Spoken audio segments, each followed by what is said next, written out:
नमस्कार दोस्तों, मैं डॉक्टर दीपक पंचोली, एसोसिएट प्रोफेसर समाजशास्त्र, आप सभी का द नॉलेज कॉर्नर चैनल पर हार्दिक स्वागत करता हूं। आज हम बात करेंगे कि क्या वाकई में अहिंसा की कोई ताकत होती है।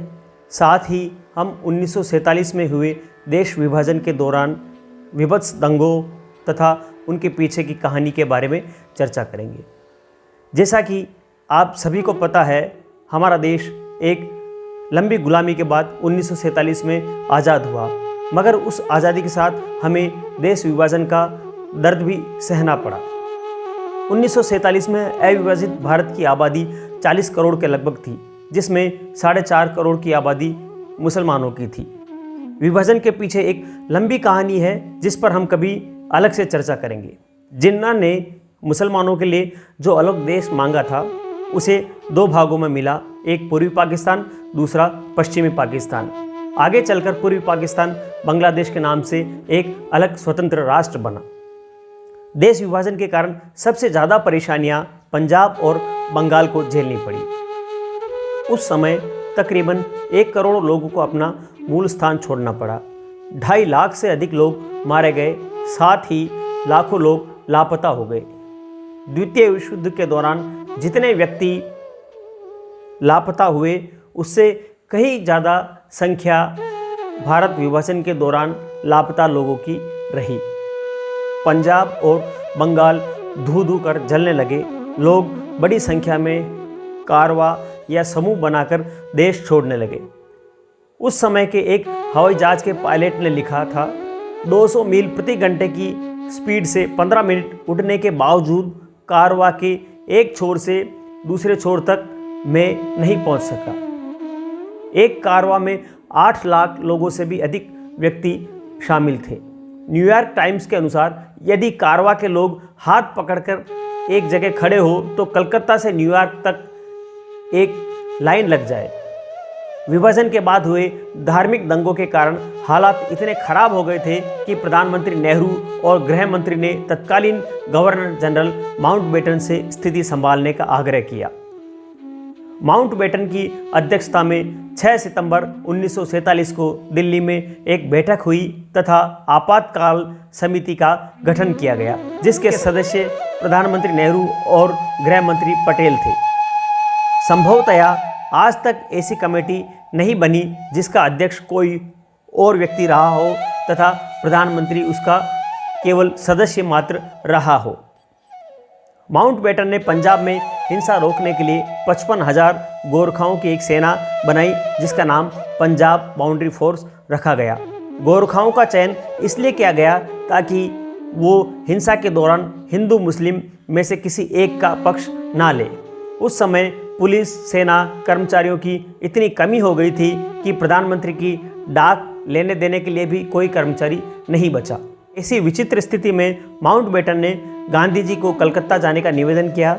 माउंटबेटन ने गांधी जी से कहा, पंजाब में मैंने हजारों सैनिक भेजे हैं, कलकत्ता में केवल एक सैनिक भेजना चाहता हूं और वो आप हैं। गांधी जी कलकत्ता के बजाय नोहाकली जाना चाहते थे, जो बंगाल का ही हिस्सा था, जहां 80% मुस्लिम और 20% हिंदू रहते थे। नोहाकली में जनवरी 1947 में दंगों में काफ़ी हिंदू मारे गए थे। गांधी जी वहां हिंसा रोकने के लिए प्रायश्चित यात्रा करना चाहते थे। उसी दौरान बंगाल मुस्लिम लीग का नेता सुहारवर्दी भी गांधी जी के पास आया।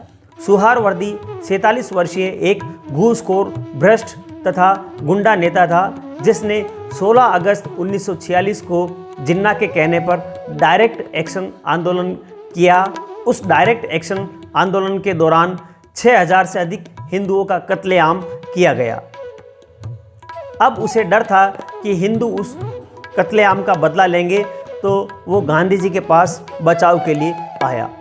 गांधी जी ने सुहारवर्दी से 2 वचन लिए। पहला, नोहाकली में मुसलमान हिंदुओं की रक्षा करेंगे।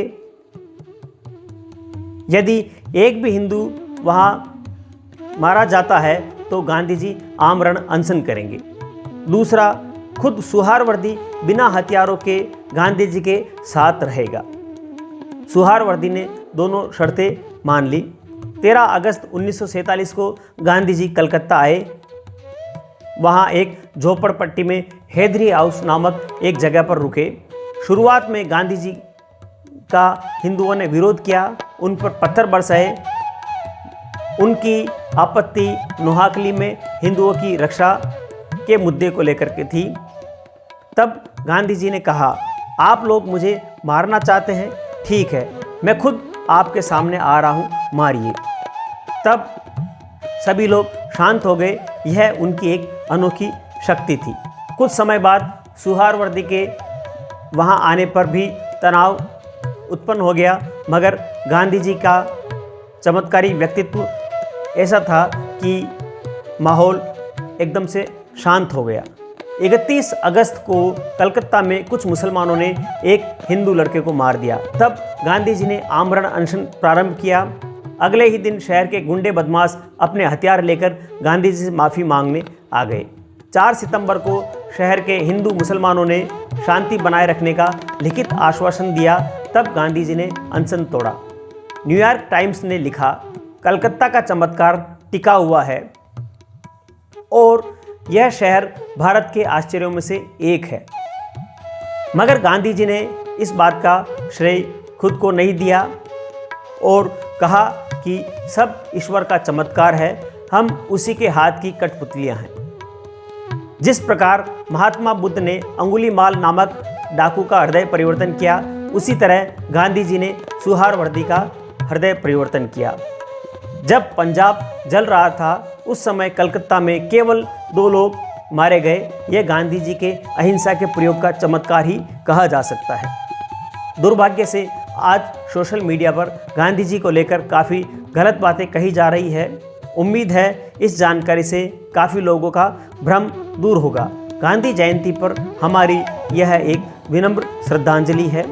अगर आपको यह वीडियो पसंद आया हो तो कृपया इसे लाइक कीजिए, शेयर कीजिए तथा लाल बटन दबाकर सब्सक्राइब करना ना भूलिए। धन्यवाद। जय हिंद, जय भारत।